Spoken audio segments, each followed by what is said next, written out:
Hey, thank you for tuning in to another episode of Natural Fertility with Dr. Jane. Today, Katie and I are going to talk about recurrent pregnancy loss. And Katie has some really fantastic cases to share with us. So if you can get a positive pregnancy test, no problem, but you can't seem to stay pregnant, and whether that's you're trying naturally or you've been having multiple IVF cycles with implantation failure, this episode is for you. Because getting pregnant and staying pregnant are two different things. And that's what Katie and I want to break down today and show you real lab work and why the pregnancies are not sticking for some couples. Yeah, so recurrent pregnancy loss is often not random. We think it's random, right? But our body is trying to tell us something, and something in that process is breaking down. So that's what we're going to dive into today. We're going to take a look at some cases. We're going to walk through a case with a woman with PCOS who was told everything was normal and just continued to miscarry and has 4 miscarriages. So that way you guys can see what we see as being missed and what red flags might be there. If you are told labs are normal and you have recurrent pregnancy loss, there's definitely a component that is missing. If you have PCOS and you have recurrent pregnancy loss, PCOS is the reason why you have the recurrent pregnancy loss. So we need to understand the driving factor behind PCOS instead of just saying that it's genetics.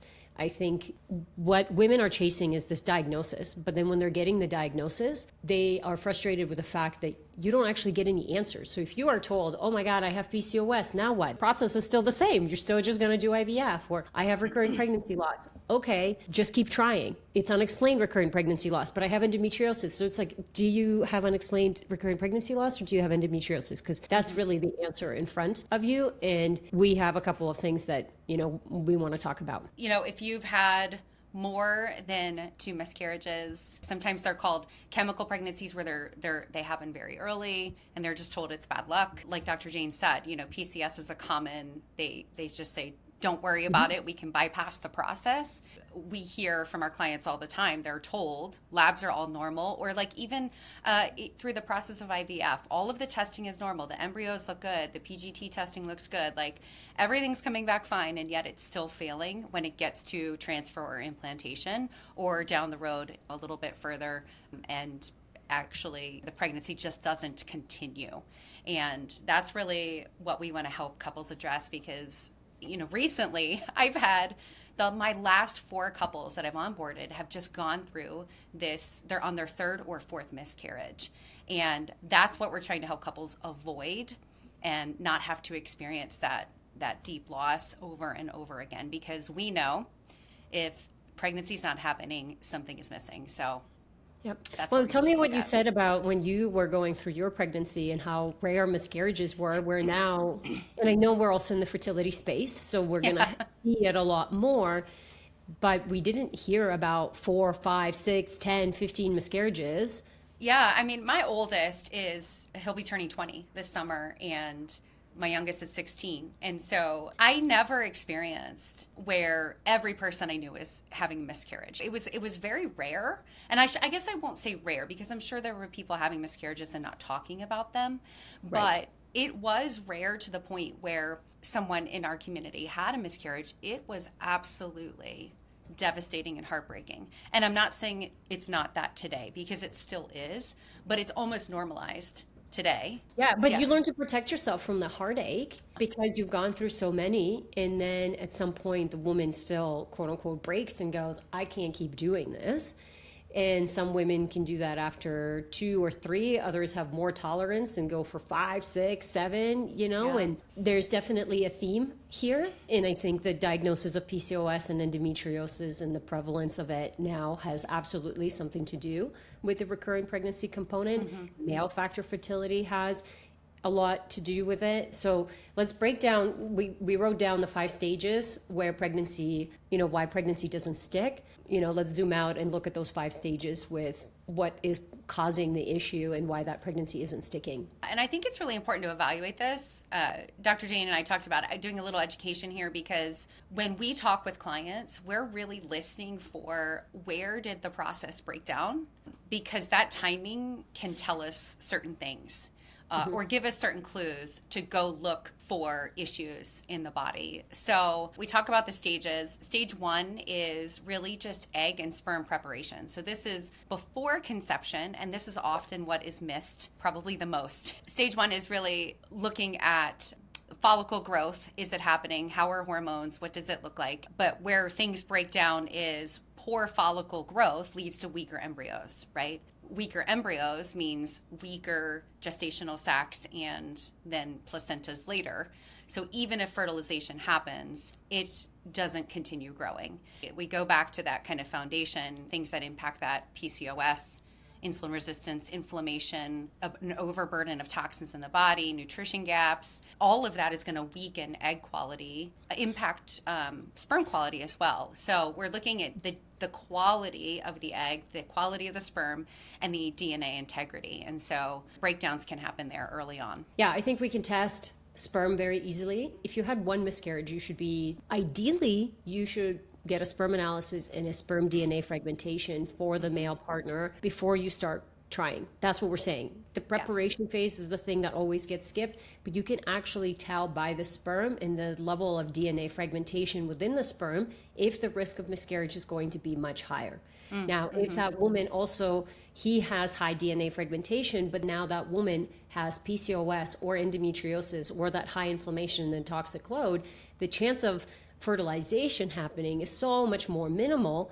And then obviously, even if it does happen, the risk of miscarriage is very, very high because you're working with poor follicle, poor DNA. Now, where the conventional system will say, bad luck, nothing you can do about it, we'll show you some of the bad luck in data and the numbers. And that it's like, in fact, there's so much that you can do. You know, that stage 2 of early, so stage 1, egg and sperm preparation before conception. And then stage 2, you're thinking about the early embryo development. So that day 1 to 5. If you're doing IVF, that is essentially how many eggs have you collected, and then how many of them fertilized, and then how many of them became blastocysts and quote unquote good quality eggs. And then they'll often grade them from AA to AB, BB, and all the way down. So when you're doing IVF, you're going to be able to see it. Women often are blamed here if the embryo quality is poor. Embryo is now egg and sperm.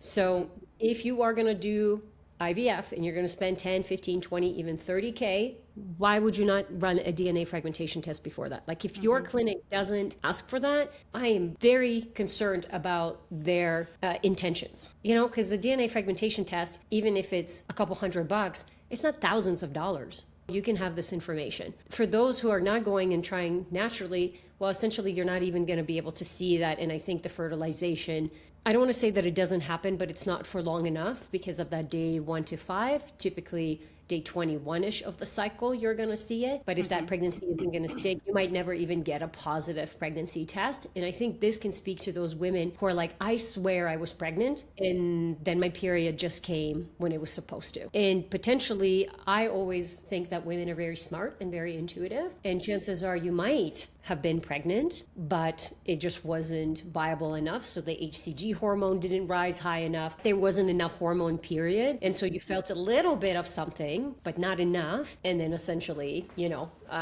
the period initiated. And so that wasn't a pregnancy. Yeah, that's a good point. I'm glad you brought that up. So after fertilization, then we're looking at if it makes it through to this point, then we're looking at implantation, right? So that's days 5, 10. And even good embryos can fail to implant in a uterus that is inflamed or overburdened or has poor blood flow. The lining isn't thick enough, then there's not a nice homey spot for that embryo to stick to, right? So when we get to this stage, and again, you see these stages more when we're doing assisted reproductive methods, right? When we're doing some type of IUI or IVF, because they're more monitored in these stages. Yeah. So if you're doing a more natural approach, you may not know all of these particular stages. Implantation, we have to think of the environment significantly, right? And so it's all of those things.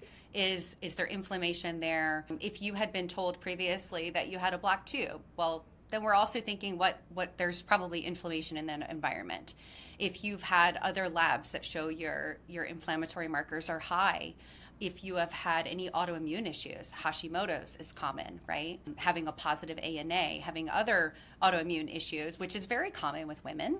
Any of these things can impact that environment and kind of make things unstable. So in addition, then we look at things like hormones, or hormones all along were not doing what they were expected to do. Commonly, we see that in PCOS, right?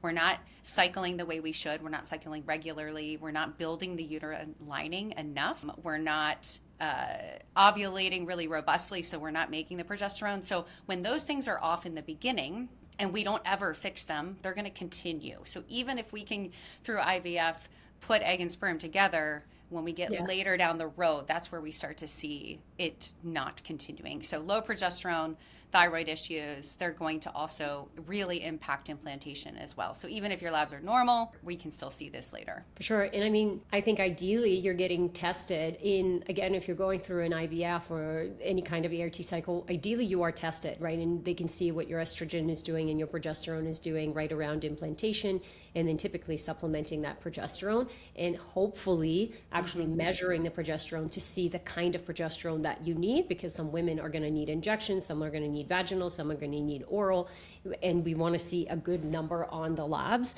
for the second half of the cycle. So ideally above 20 if you're on the States side, and then as you're getting into pregnancy in that first trimester, you should be in the 30s, and then slowly climbing up into the 40s, and you'll continue to climb throughout the pregnancy.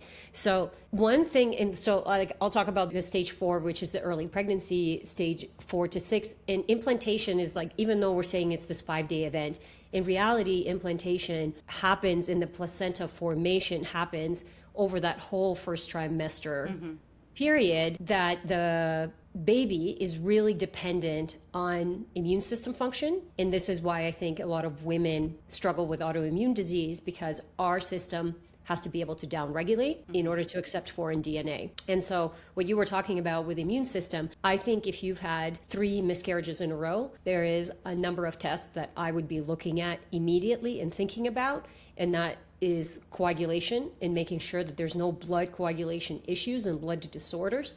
Those things can be and need to be ruled out very quickly. And no, we don't just put women on aspirin and hope that that covers the bases. We need to understand if she actually needs it and what she needs and all of that stuff, and lots of things that we can do naturally to support proper coagulation. And then the most recent stuff that I'm really getting into is like doing a proper lymphocyte map test, where you're looking at all the like CD4, CD8, NK cells, because when you have these CD8 cells that are really elevated, so like a type of lymphocyte, your natural killer cells that are elevated, it tells me that there is an angry uterus. And so if the uterus is angry, how is it going to accept a foreign DNA and down-regulate? So essentially, if the immune system is always on, it's very difficult for it to come down because it's on. It's stuck in that fight or flight, and you will feel that in yourself in terms of being hyperreactive, or even like that nervous system just feels on, like can't calm down.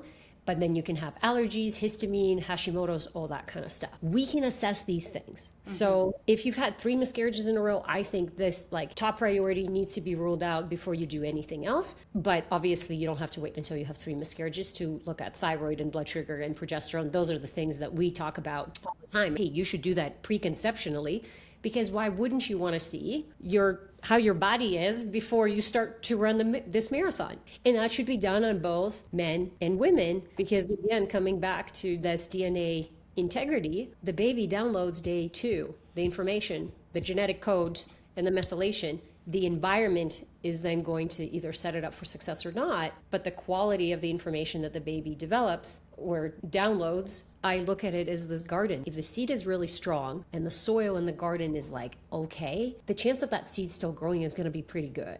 But if the seed is really weak and the soil is really fantastic, you can see, and I've gotten into gardening, I don't know if you do, Katie, but like I've seen like a potato that I've planted that was like okay, but I really did fantastic work on the soil, and that potato just like blossomed, and it had a lot of, like, I was really impressed with it. It was kind of dying, and then I was like, let me figure out the soil. And so I really look at that. If we have a really weak seed and then a really poor soil, aka the uterus and the environment, the chance of that survival is going to be so low. And so we need to address and assess all of those components. And that's why sometimes donor eggs or donor sperm will work so much better, because you have this stronger seed in a suboptimal environment and it still works. I know I went on a rant there, but that was my part about the very early pregnancy. And then, let's talk about the first trimester, the full 6 to 12 weeks. So going back so we can have miscarriage in that 4 to 6 week period or in the 6 to 12, right? Yeah. Both in that first trimester. When it's early on,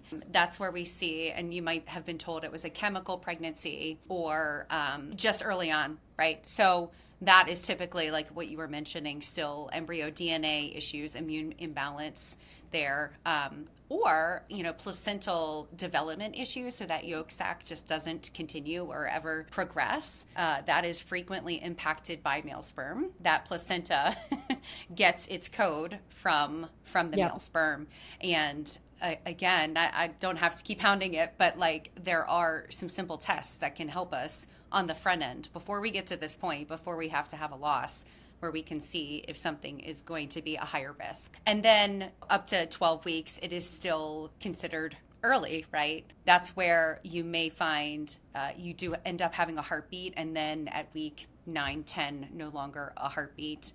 That can be due to blood supply issues, again, autoimmunity, ongoing metabolic issues that just were never addressed. Yep. And we're seeing more and more unhealthy people in general, right? And within our practice, we have a lot of clients that have come to us after several rounds of IVF. And we've talked about this a lot.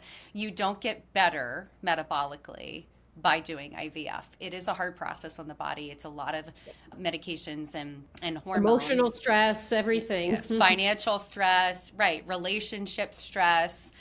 Neither one of the partners is going to improve their health during that time without intention, without testing, and without having the knowledge of what to do to support the body. We don't just, in any stage of this, things can go wrong. But I also think about just because we get to week 6 or 7 or 8, does not mean we're out of the woods. There is or still 12 or 15 or any of those weeks. Yeah. There's lots of pregnancy losses in the second and the third trimester, which just become more, it's not, even I don't more want to, devastating. right. It's like, and I don't want to say that a pregnancy loss at 5 weeks is more devastating or is less devastating than, that feels wrong to say that, because in reality, a loss is a loss. And so we need to create space to grieve. And I think that every woman deserves to have that space and a deeper understanding of why it happened. I think that's part of the healing process. Like every woman, and even for myself, when I had my miscarriage, the thing that helped me heal is to understand why it happened.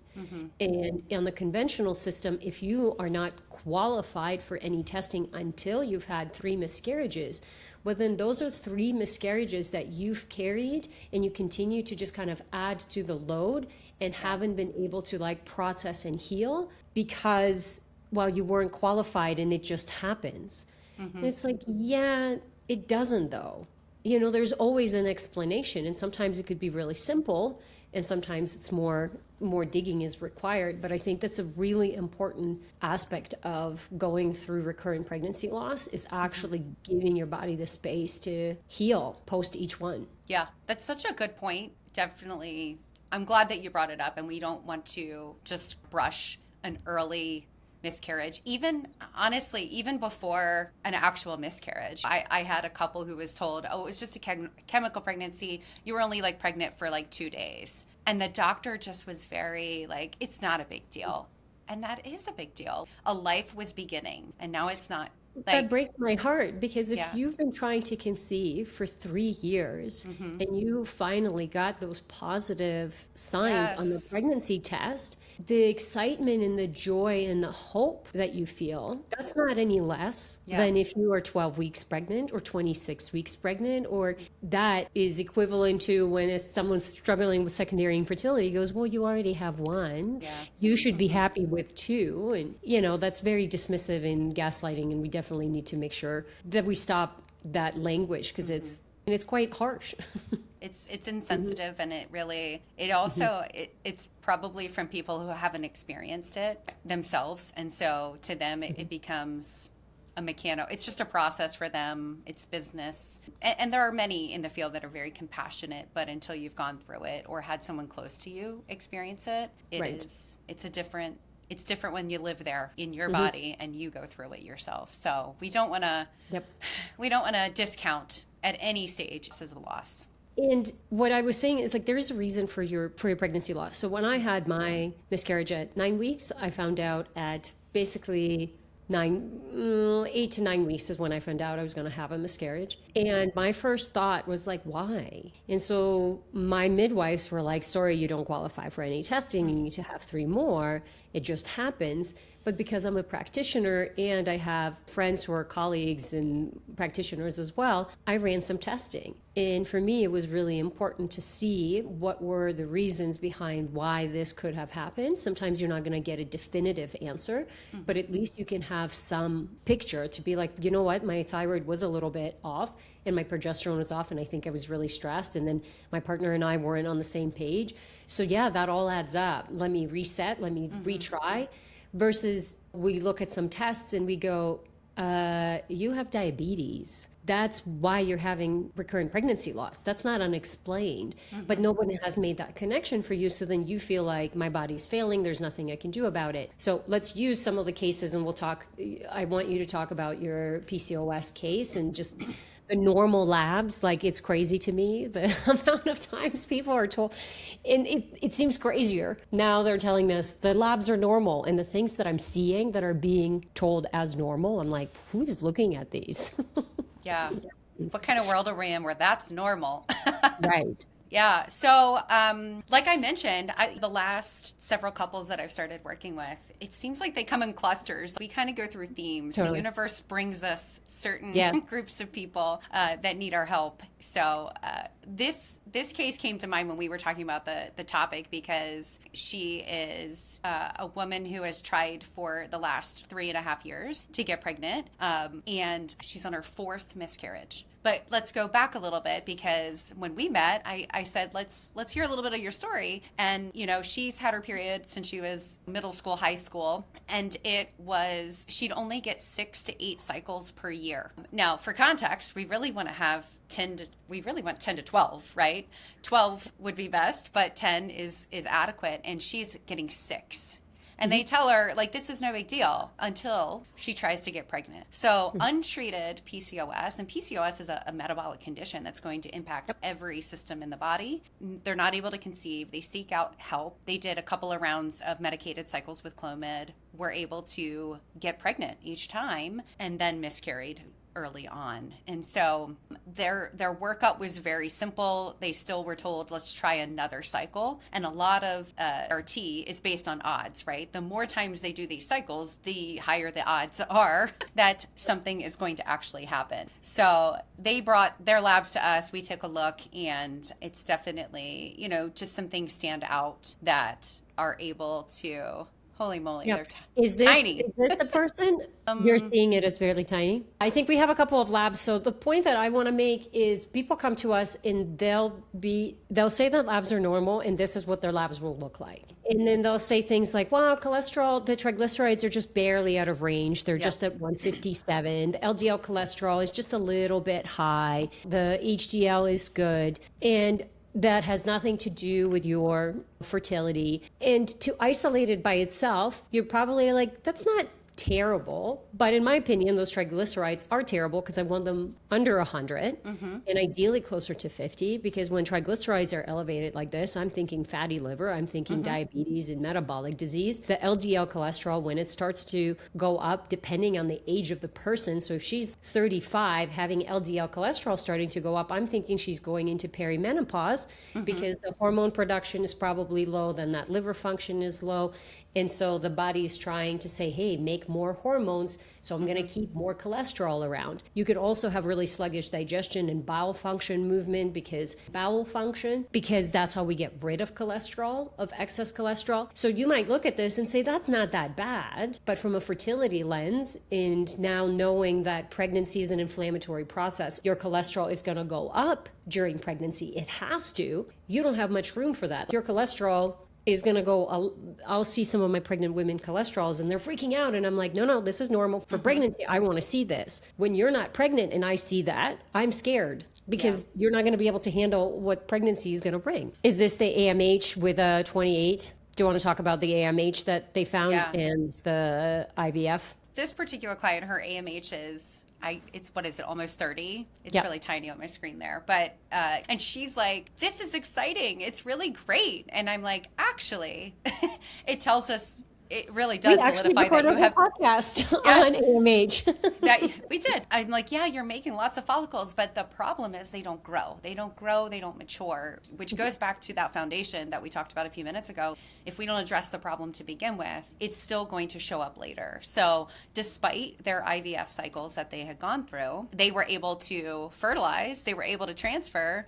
She miscarried at just under 6 weeks. That AMH. How many eggs did she collect? I believe initially it was 20. It was a lot. But then only. And then how many fertilized? Five Right. fertilized. And then how many to good stage? Do you remember? I think they ended with 2. Right. Yeah. So when we look at those odds, those are actually quite bad. And so this is when talking about quality is a lot more important than quantity, because someone goes, oh my God, I got 20 eggs. And I actually automatically think PCOS. And there's women who will have 40 eggs. And then you're like, great. But now you get 5 fertilized or 10 fertilized. Those are actually really quote unquote terrible odds. And then the quality of those eggs. If your first round of IVF goes like that, I would immediately stop. I wouldn't even think about implantation. And the couples that I have helped go through the IVF cycle, most of them do not go for fresh transfer because the IVF is such a big deal on their body, and the retrieval is so much that they need at least a full cycle to recover, if not 2 to 3 cycles to recover and then feel like they're themselves again.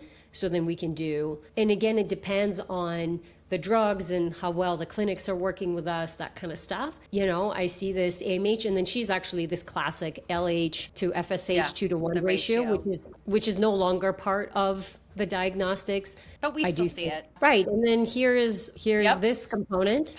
Positive ANA. She had positive Hashimoto's antibodies. And again, they were like, well, this is not a big deal. She's like, really?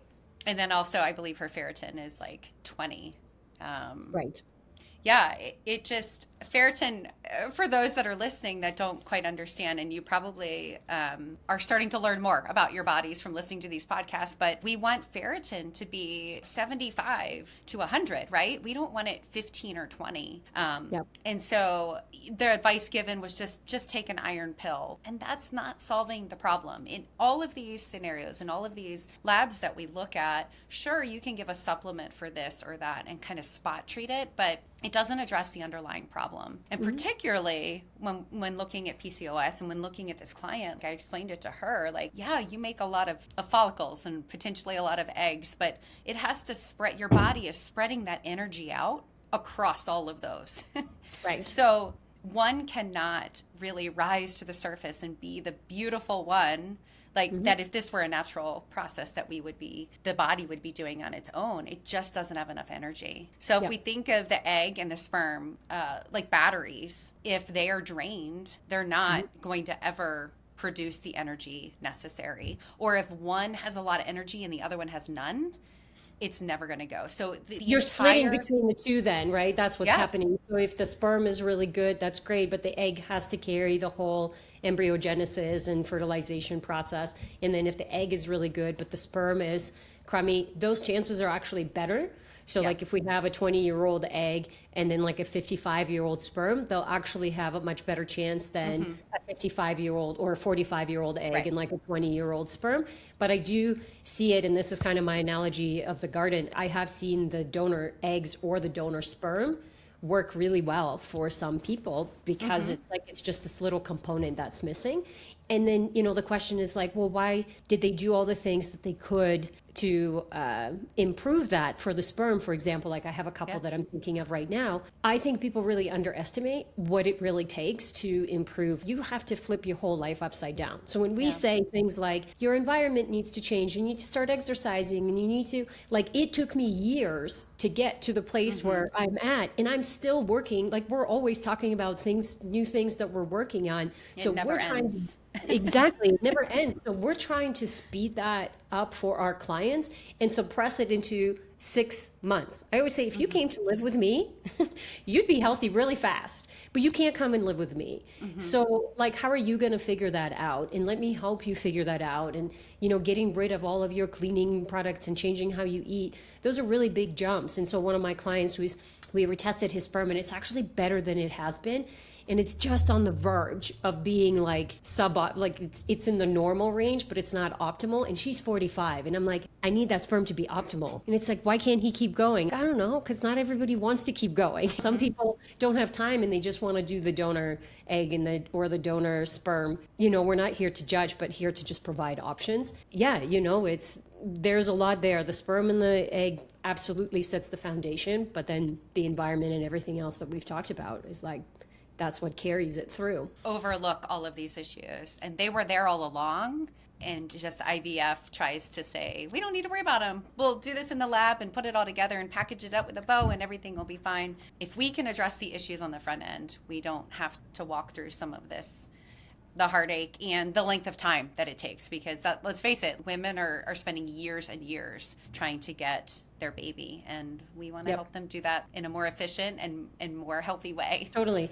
Now, you haven't or you're just starting to run labs on them now in terms of are functional. So then I think that would be super cool to see, hey, here's some of the things that we saw, and then our next episode will record and show, here's what we found, and here's how it's not unexplained at all, because like we said before, there's always a reason. And yes, we want to test the DNA fragmentation in the sperm, but if we just test the sperm, it doesn't tell us why that sperm isn't great. So our male patients, we test quite a bit because we want to make sure they have good gut function and liver function and blood sugar regulation and proper nutrients, because that is directly feeding into the DNA fragmentation and sperm quality, all of that stuff. Yeah, let's get the batteries full on both of you to increase those chances. So yeah, and I also think about, a lot more people are having babies much older, and that's part of just the way that life has been set up, and some people are genuinely just choosing, and there's nothing wrong with that. But I think it's really important to optimize your health, because my brother-in-law, he's in his 50s and he has a 3-year-old and a 5-year-old. That's different than a 25-year-old. My mom was 25 when my sister and I were 5 and 2. That's a very different energy. So at 50, you better make sure your cardiovascular health is good and your metabolic health is good, because my patient that I was talking about, the 55-year-old, he works in finance, high stressful job. He has bosses who are just like dropping dead from a heart attack, just 5 years older than him. Yeah. And it's like, and I talked to him about that. I was like, I want you to have a baby, but I want you to be healthier, because I don't want to bring a baby and then you drop dead because you're so goddamn stressed. Sorry for foul language, but it's like, we have to see the whole picture. We can't just look at, we'll just get you pregnant. Pregnancy is just the beginning, and there's so many things that happen that we need to support properly, and then postpartum as well. And Dr. Lisa and I just had a good conversation about that. The stakes are high all the way around. The stakes are high. So getting pregnant and staying pregnant are two totally different things, right? So if you have really struggled with recurrent loss, it's not just bad luck. So it can come down to egg quality, it can come down to sperm quality or the environment, and we need to really fully investigate all of those. And just keep in mind, IVF can help with fertilization, but it doesn't ever replace the biology. It doesn't fix the biology or that foundation. And that's what we want to help with. Yeah, that's exactly it. That's exactly what we do as a team. If you've had 2 or more losses, you've been told it's normal, it's age, it's chromosomal, it's just bad luck. You've never had somebody look at your tests and tell you and explain to you, what does this actually mean? Fill out an application and let's see if we can help. Genuinely, we are so passionate about building generational health, and that often means we have to get healthy ourselves, both parents. You are the beginning of the foundation of your family. So what can we do to support that and help you grieve some of these losses? Because, there's so many times where I meet with women and I'm like, oh my God, she hasn't recovered, and that miscarriage was almost 20 years ago. One of my clients I'm thinking about, I'm like, have you recovered? And she's like, well, now that you're talking about it, I don't think so. Yeah. Like, right. So emotionally and spiritually, we carry a lot, let alone physically in the body. So if this sounds like something that you're looking for, go ahead and fill out an application and we'll take it from there. Thank you so much, Good. Katie. Wonderful Yeah, topic. thanks for having me. We're looking forward to hitting another #1 download podcast. All right. Thank Sounds you guys. good. Thank you guys for tuning in, and we'll chat soon.